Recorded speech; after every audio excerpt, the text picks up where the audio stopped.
नमस्कार, बहुत स्वागत है आप सभी का। आप देख रहे हैं न्यूज इंडिया। आपके साथ मैं हूं मनीषा शर्मा। हमारे खास कार्यक्रम न्यूज 360 डिग्री में भी आपका स्वागत है।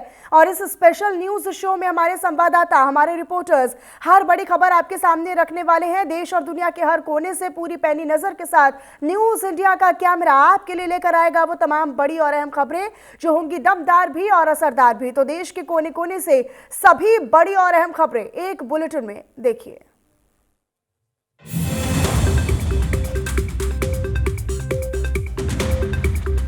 क्या राष्ट्रीय गीत देश की राजनीति का नया हथियार बन गया है? दिल्ली से लेकर राजस्थान तक वंदे मातरम को लेकर सियासत तेज हो गई है। वहीं देश के प्रधानमंत्री नरेंद्र मोदी ने इसे भारतीय आत्मा बताया तो विपक्ष ने इसे आज़ादी पर हमला करार दिया। सवाल उठ रहा है कि राष्ट्रीय गीत को लेकर राजनीति हो रही है। आज राजधानी से उठी वो आवाज जिसने फिर से देश की राजनीति में आग लगा दी। राष्ट्रगीत वंदे मातरम को लेकर दिल्ली और राजस्थान में अलग अलग मोर्चे खुले। प्रधानमंत्री मोदी ने कार्यक्रम में देशभक्ति का सियासी रंग चढ़ाया और कांग्रेस पर तूफानी हमला किया। बीजेपी ने पंडित नेहरू के फैसलों पर सवाल उठाए, सोशल मीडिया पर तीखी पोस्टें चल पड़ी और दूसरी तरफ राजस्थान सरकार ने हर शैक्षणिक संस्थान में वंदे मातरम रोजाना गाने का आदेश दे दिया, जो विवाद का नया कारण बन गया। मुस्लिम संगठनों और विपक्ष ने कहा ये इबादत की आजादी पर हमला है। सवाल उठ रहे हैं, बहस तेज हैं, भावनाएं गहरी हैं और राष्ट्रगीत के बहाने देश की राजनीति में नया सियासी मौसम बन रहा है।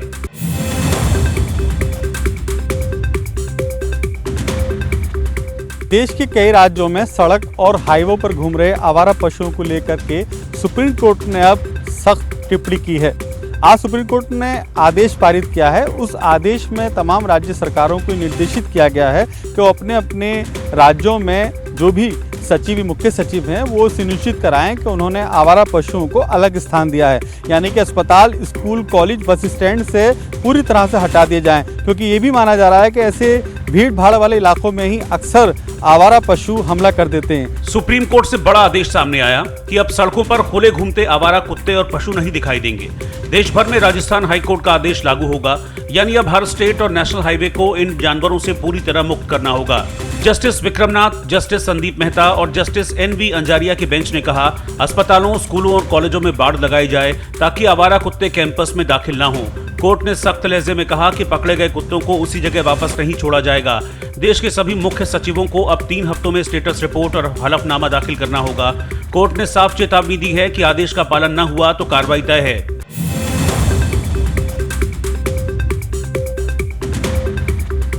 अमरोहा की सियासत में तनाव और सोशल मीडिया पर जंग दोनों साथ चल रहे हैं। पूर्व सांसद कुंवर दानिश अली को लगातार दूसरे दिन फेसबुक पर जान से मारने की धमकी मिली है। पोस्ट में उन्हें अमरोहा न आने की चेतावनी दी गई है, जिससे माहौल गर्म हो गया है। अमरोहा के सियासी गलियारों में फिर से गर्मी बढ़ गई है। पूर्व सांसद कुंवर दानिश अली को लगातार दूसरे दिन जान से मारने की धमकी दी गई। सोशल मीडिया पर खुलेआम दी गई ये धमकी अब पुलिस के रडार पर है। कुलदीप पोसवाल नाम के शख्स ने अपनी फेसबुक ID से धमकी पोस्ट की है, जिसमें उसने यहां तक कहा कि दानिश अली अमरोहा आने की भूल ना करें। पोस्ट में उसने रमेश विधुड़ी का नाम लेकर चेतावनी दी और इसके बाद सियासत में खलबली मच गई। पूर्व सांसद के करीबी कांग्रेस नेता शमीम अयूब ने साइबर थाने में शिकायत दर्ज कराई है। पुलिस सब धमकी देने वालों की पहचान और मकसद दोनों की तलाश कर रही है।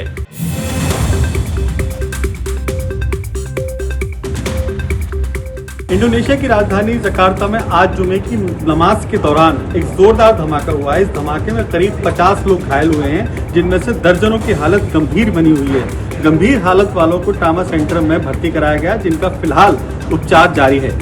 इंडोनेशिया की राजधानी जकार्ता में जुमे की नमाज के दौरान मस्जिद में जोरदार धमाका हुआ, जिसने आसपास के इलाके में अफरा तफरी मचा दी। पुलिस और स्थानीय प्रशासन मौके पर पहुंच गए। धमाका इतना भयंकर था कि करीब 50 लोग घायल हो गए। इनमें कुछ लोगों की हालत गंभीर है और सभी को अस्पतालों में भर्ती कराया गया है। स्थानीय पुलिस ने पूरे इलाके को सील कर दिया। इस धमाके को आतंकवादी नजरिए से भी देखा जा रहा है। हालांकि मस्जिद को कोई बड़ा नुकसान नहीं हुआ है। अधिकारियों ने घटनास्थल पर छानबीन की और घायलों का इलाज जारी है। जकार्ता की सुरक्षा एजेंसियां चौकस हैं और इलाके में अतिरिक्त सुरक्षा बलों की तैनाती की गई है।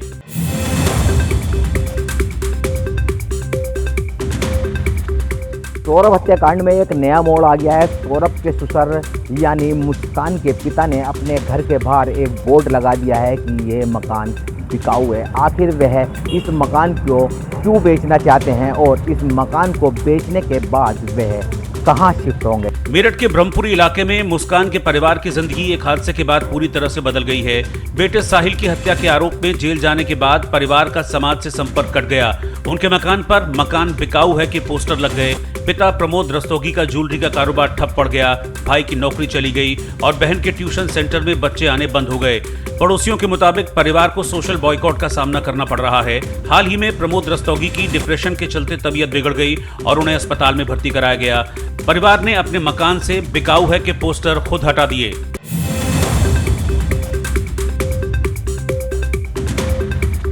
बिहार विधानसभा चुनाव में राजनीतिक सनसनी। पहले चरण के मतदान के बाद से दूसरे चरण के लिए प्रचार ने जोर पकड़ लिया है। वहीं बीजेपी सांसद रवि किशन ने तेज प्रताप यादव की तारीफ की है और कहा है कि तेज प्रताप यादव जो भी बोलते हैं दिल से बोलते हैं और यही वजह है कि वो तेजस्वी यादव से बेहतर हैं। फिलहाल बीजेपी सांसद रवि किशन शुक्ला के इस बयान के बाद से राजनीतिक में चर्चा का विषय बना हुआ है। बिहार की सियासत में नई तस्वीर सामने आई है। पहले चरण का मतदान 6 नवंबर को पूरा हो चुका है और दूसरे चरण के लिए प्रचार जोर पकड़ चुका है। इसी बीच बिहार की राजनीति से हैरान करने वाली खबर सामने आई। भोजपुरी सुपरस्टार और बीजेपी नेता रवि किशन ने तेज प्रताप यादव की जमकर तारीफ की। रवि किशन ने कहा कि तेज प्रताप जो बोलते हैं दिल से बोलते हैं, वो तेजस्वी यादव की तरह नहीं है। वहीं तेज प्रताप यादव ने भी बड़ा ऐलान कर दिया। उन्होंने कहा कि जो इस चुनाव में जीतेगा उसे वो पूरा समर्थन देंगे। सियासी गलियारों में इसे बड़ी हलचल माना जा रहा है। बिहार चुनाव में यह नया मोड़ राजनीतिक चर्चाओं को और गर्म कर रहा है।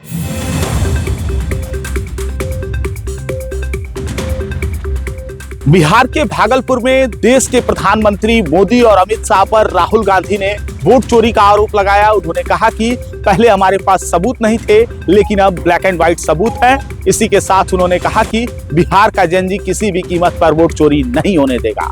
साथ ही राहुल गांधी ने यह भी कहा कि अंबानी और अडानी को फायदा पहुंचाने के लिए मोदी वोट चोरी कर रहे हैं। भागलपुर में राहुल गांधी ने बिहार विधानसभा चुनाव को लेकर बड़ा बयान दिया। उन्होंने प्रधानमंत्री नरेंद्र मोदी और केंद्रीय गृह मंत्री अमित शाह पर वोट चोरी का आरोप लगाया। राहुल ने कहा कि मोदी और शाह कई सालों से वोट चोरी कर रहे हैं। पहले हमारे पास सबूत नहीं थे, अब हमारे पास ब्लैक एंड व्हाइट सबूत मौजूद हैं। उन्होंने आरोप लगाया कि अडानी और अंबानी के फायदे के लिए वोट चोरी की जा रही है। राहुल गांधी ने कहा कि बिहार का जेनजी इस चुनाव में चोरी नहीं होने देगा। उन्होंने मोदी और शाह को हरियाणा, महाराष्ट्र और लोकसभा चुनाव में भी वोट चोरी का जिम्मेदार बताया।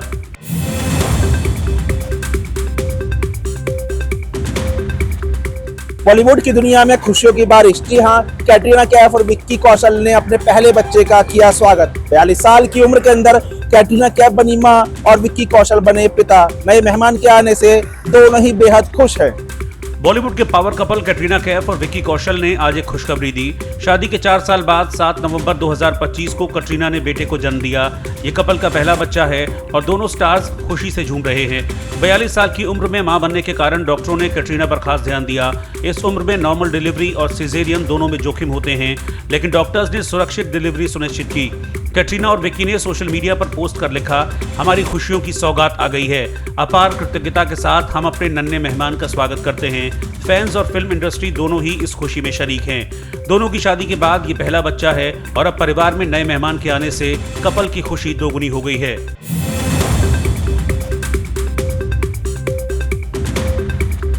गोरखपुर की जीआरपी पुलिस को आज एक बड़ी सफलता मिली है। आपको बता दें, लगातार ट्रेनों में सघन चेकिंग अभियान के दौरान आज गोरखपुर जीआरपी पुलिस ने ट्रेन में एक संदिग्ध व्यक्ति को पकड़ा, जिसके पास एक बैग था और बैग में 99,09,000 रुपए भी थे। पुलिस इतनी भारी रकम देखकर हैरान हो जाती है। आपको बता दें, जब पुलिस उस व्यक्ति से पूछताछ करती है कि ये पैसा तुमने कहां से लाया और ये पैसा कहां पहुंचा रहे तो उस व्यक्ति ने पैसे के स्रोत की जानकारी नहीं दे पाया। गोरखपुर रेलवे स्टेशन पर बड़ा खुलासा हुआ। वैशाली एक्सप्रेस में चेकिंग के दौरान जीआरपी की टीम को एक युवक के बैग से करीब 1 करोड़ रुपए नकद मिले।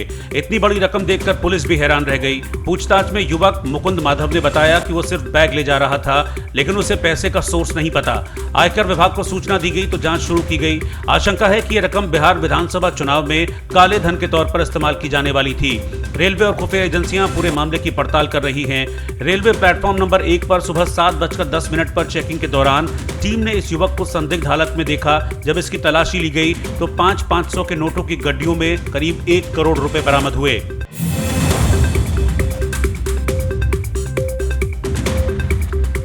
विकासनगर में तहसील प्रशासन ने अवैध कब्जों के खिलाफ कार्रवाई करते हुए भू माफियाओं द्वारा बनाए हुए निर्माण को बुलडोजर से गिराया। 10 बीघा से अधिक सरकारी और गोल्डन फॉरेस्ट की जमीन अब मुक्त हो चुकी है। विकासनगर तहसील प्रशासन ने पचपादून इलाके में अवैध अतिक्रमण के खिलाफ सख्त कार्रवाई की है। झाझस और ईस्ट होप टाउन में भूमाफियाओं द्वारा की गई अवैध प्लॉटिंग और निर्माण को बुलडोजर चलाकर ध्वस्त कर दिया गया। प्रशासन ने 10 बीघा से ज्यादा सरकारी और गोल्डन फॉरेस्ट की जमीन को मुक्त कराकर कब्जा हटाया। तहसीलदार विवेक रजौरी ने बताया कि पहले भी कार्रवाई की गई थी, लेकिन कब्जे लगातार बढ़ रहे थे। अब प्रशासन इन जमीनों पर स्थायी समाधान के लिए सरकारी बोर्ड लगाने की योजना बना रहा है, ताकि भविष्य में किसी को कब्जा करने की गुंजाइश न हो।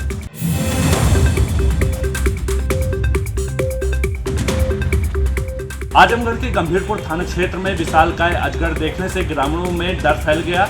कई दिनों तक वन विभाग की टीम अजगर की तलाश में लगी रही। ग्रामीणों की मदद से अजगर को सुरक्षित पकड़कर सहदा के जंगल में छोड़ दिया गया है। अब गांव में शांति का माहौल है और वन विभाग ग्रामीणों की सुरक्षा के लिए निगरानी रखेगी। आजमगढ़ के गंभीरपुरा थाना इलाके में ग्रामीणों के लिए डर का माहौल बन गया जब गांव के पास एक बड़ा अजगर देखा गया। अजगर की मौजूदगी ने लोगों को घरों में रहने के लिए मजबूर कर दिया। कई दिनों तक वन विभाग की टीम अजगर की तलाश में लगी रही। ग्रामीणों की मदद से टीम ने जंगल में अजगर की लोकेशन पता की और उसे सुरक्षित पकड़ने का प्रयास शुरू किया गया। वन विभाग की टीम ने आखिरकार अजगर को पकड़ा और रोहदा के जंगल में छोड़ दिया। टीम ने सुनिश्चित किया कि अजगर को कोई नुकसान न पहुंचे और ग्रामीणों की सुरक्षा बनी रहे। अजगर को जंगल में छोड़ने के बाद अब गांव में शांति का माहौल है और गांव वाले राहत की सांस ले रहे हैं और वन विभाग की टीम लगातार निगरानी बनाए रखी हुई है।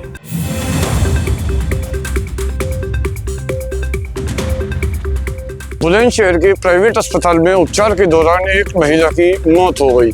परिजनों ने डॉक्टर पर गंभीर आरोप लगाए हैं। पुलिस ने सबको पोस्टमार्टम के लिए भेज दिया है। बुलंदशहर के थाना नगर कोतवाली इलाके में प्राइवेट हॉस्पिटल में इलाज के दौरान 45 साल की खुशी नाम की महिला की मौत ने परिवार और इलाके में हड़कंप मचा दिया।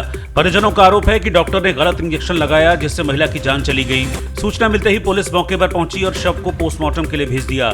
पुलिस ने परिजनों की तहरीर पर मामला दर्ज कर जांच शुरू कर दी है। अस्पताल प्रशासन भी मामले में जांच में सहयोग कर रहा है। परिजन इंसाफ की मांग कर रहे हैं और आरोपियों के खिलाफ कड़ी कार्रवाई की उम्मीद जाहिर कर रहे हैं। इलाके में मेडिकल प्रोटोकॉल पर भी सवाल उठने लगे हैं।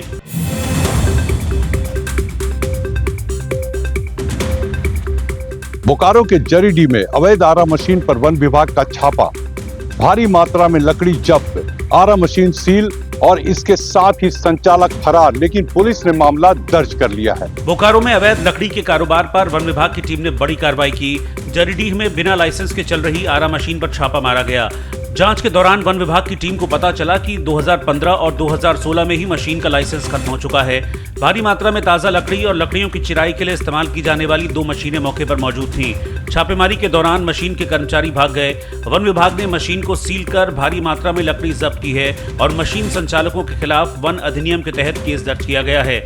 वन विभाग अब ये भी जांच कर रहा है कि आसपास के जंगलों से अवैध लकड़ी कटाई का नया नेटवर्क तो नहीं बन रहा।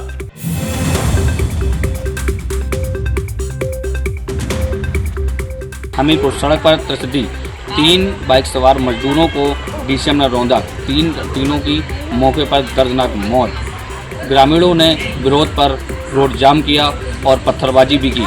हमीरपुर में एक दर्दनाक हादसा सामने आया है, जहां राठ कोतवाली इलाके के बसेला में तेज रफ्तार ट्रक ने 3 बाइक सवार युवकों को रौंद दिया। तीनों बाइक सवार मजदूर घर जा रहे थे। इसी दौरान यह हादसा हुआ। मौके पर ही तीनों की मौत हो गई। गांव वालों ने इस घटना पर गुस्से में रोड जाम कर दी और ट्रक पर पत्थरबाजी की। मौके पर भारी पुलिस बल मौजूद रहा और स्थानीय लोगों को समझाने की कोशिश की गई। घटना के बाद ट्रक चालक ट्रक छोड़कर फरार हो गया। राठ के एसडीएम और सीओ भी घटनास्थल पर पहुंचे। पुलिस जांच कर रही है और ट्रक चालक की तलाश की जा रही है।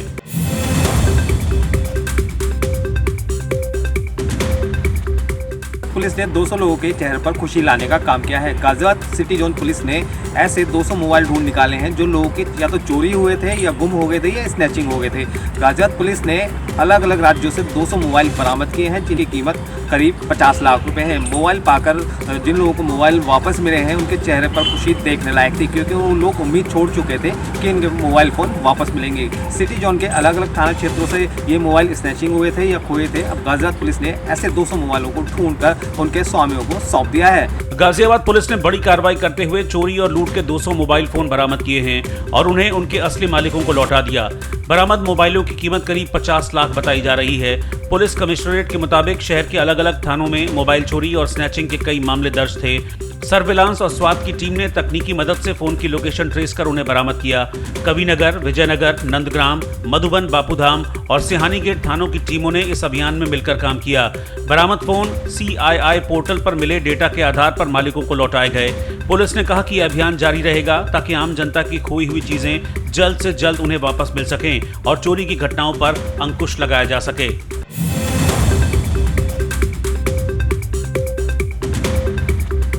मशहूर ट्रेवल इन्फ्लुएंसर अनन्या सूद का अमेरिका में निधन हो गया है। इसको लेकर तमाम सवाल उठ रहे हैं कि आखिर उनका जो निधन है वो कैसा हुआ है, वो पूरी तरीके से रहस्य में बना हुआ है। मैं इस वक्त नोएडा के सेक्टर 12 में मौजूद हूँ और ये यही घर है जहाँ पर वो रहते थे। फिलहाल जो है घर के अंदर किसी की अनुमति नहीं है। साथ ही देखा जा रहा है जिस तरीके से वो सोशल मीडिया पर लगातार जो ट्रेवल इन्फ्लुएंसर करते थे, साथ ही इसको लेकर सोशल मीडिया पर ये दर्द की लहर दौड़ गई। साथ ही बता दूँ 32 साल के अनन्या सूद पूरी तरह स्वस्थ थे। नोएडा के ट्रैवल इन्फ्लुएंसर और फोटोग्राफर अनन्या सूद का 32 साल की उम्र में लॉस वेगास अमेरिका में निधन हो गया। परिवार ने उनके इंस्टाग्राम अकाउंट पर यह दुखद खबर साझा की। बताया गया कि अनन्या शूट के लिए होटल पहुंचे थे लेकिन सुबह उठे नहीं। टीम ने जगाने की कोशिश की लेकिन जब उन्हें अस्पताल ले जाया गया तो चिकित्सकों ने उन्हें मृत घोषित कर दिया। अनन्या सूद सिर्फ ट्रैवलर नहीं थे बल्कि युवाओं के लिए प्रेरणा भी थे। उनके इंस्टाग्राम पर 14 लाख से ज्यादा फॉलोअर्स और यूट्यूब पर करीब 4 लाख सब्सक्राइबर्स थे। उनकी फोटोग्राफी और रील्स ने ट्रैवल कंटेंट को सोशल मीडिया पर नई पहचान दी। वो फोर्ब्स इंडिया के टॉप 100 स्टार्स में भी शामिल रह चुके थे। स्विट्जरलैंड से आइसलैंड और टोक्यो तक उनके कैमरे की नजर हर जगह की कहानी बयां करती थी।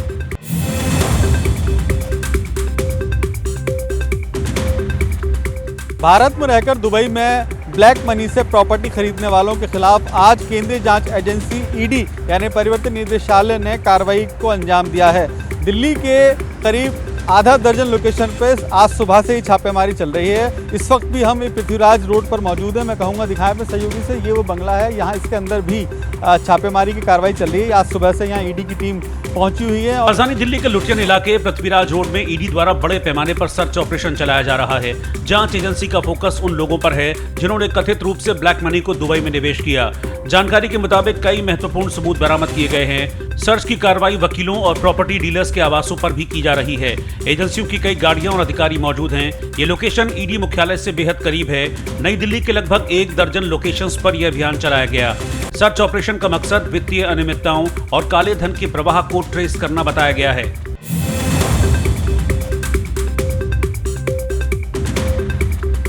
हापुड़ की यूट्यूबर वंशिका का एक सोशल मीडिया पर एक वीडियो तेजी से वायरल हो रहा है जिसमें वो अपने पिता के साथ अवैध दर व्यापार करती नजर आ रही हैं। बताया जा रहा है कि यह वीडियो पारिवारिक संपत्ति को लेकर है। वंशिका अपने इंस्टाग्राम और सोशल मीडिया पर लोकप्रिय है। हापुड़ की यूट्यूबर वंशिका एक नए विवादित वीडियो को लेकर चर्चा में है। इस वीडियो में वो अपने पिता के साथ अभद्र व्यवहार करती हैं और गालियां देती हैं। वीडियो में उनकी मां भी दिख रही हैं और ये विवाद पारिवारिक संपत्ति से जुड़ा बताया जा रहा है। ऐसा पहली बार नहीं है जब वंशिका का ऐसा व्यवहार सामने आया हो। 6 नवंबर को वायरल हुए एक और वीडियो में उन्होंने अपनी मां से हाथापाई की थी और घर और प्लॉट पर कब्जे की बात कही थी। वंशिका अपने YouTube चैनल पर डांस, फैशन और ब्लॉगिंग करती हैं। उनके चैनल पर 1,90,000 सब्सक्राइबर और इंस्टाग्राम पर 7,42,000 फॉलोअर्स हैं। परिवार का कहना है कि सफलता मिलने के बाद उनका व्यवहार बदल गया है। इस मामले पर अभी तक वंशिका की कोई प्रतिक्रिया नहीं आई है।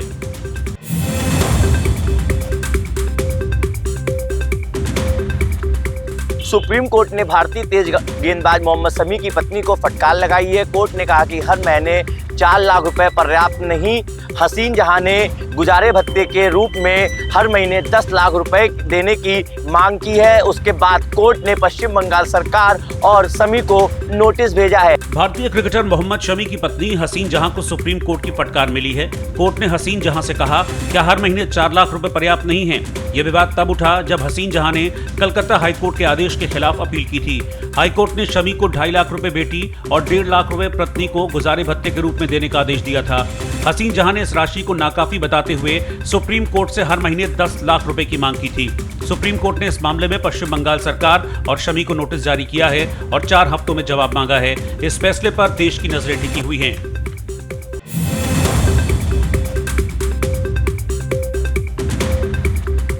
सोने की कीमतों में तेज गिरावट देखने को मिली है।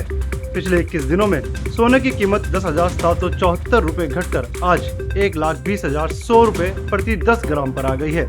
खास बात यह है कि आज 7 नवंबर को ही सोने की कीमत में 570 रुपए की अहम गिरावट दर्ज की गई है। इसके विपरीत चांदी की कीमतों में मामूली बढ़त हुई है। सोने की कीमतों में लगातार गिरावट देखने को मिल रही है। पिछले 21 दिनों में सोने के भाव 10,774 रुपए घटकर 1,20,100 रुपए प्रति 10 ग्राम आ गए हैं। 17 अक्टूबर को सोने का भाव 1,30,874 रुपए प्रति 10 ग्राम पहुंच चुका था। India Boolean and jewellers association के मुताबिक 7 नवंबर को सोने में 570 रुपए की गिरावट दर्ज की गई। वहीं चांदी की कीमत में मामूली बढ़त हुई है और ये 1,48,010 रुपए प्रति किलो पर आ गई। 14 अक्टूबर को चांदी के दाम 1,78,100 रुपए प्रति किलो तक पहुंच गए थे।